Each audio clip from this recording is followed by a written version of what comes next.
Hey everyone, welcome back. Today's quick tutorial is on how to add and manage payment methods on your Wix website.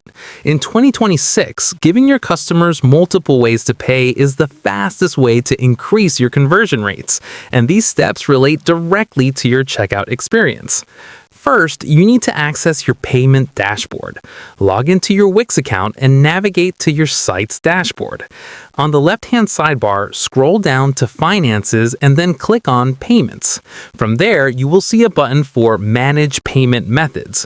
This is the central hub where you can see every provider available in your specific location, from credit cards to local options like Ideal or Klarna. Next, let's look at how Wix Payments organizes these options.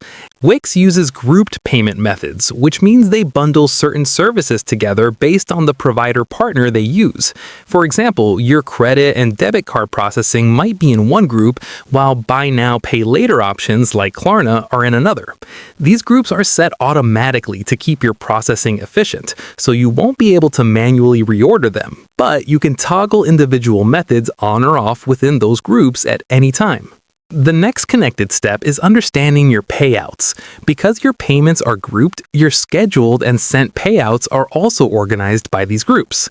This means you might see multiple separate payouts hitting your bank account on the same day if you have several groups active. A pro tip for staying organized: hover over the overview date in your payout calendar to see exactly which group that money is coming from. That is literally it. If this guide helped you get your store's finances sorted, please smash that like button and subscribe for more straight-to-the-point tech tutorials. Drop a comment below if you want to see how to set up Apple Pay specifically next, and I will see you in the next video.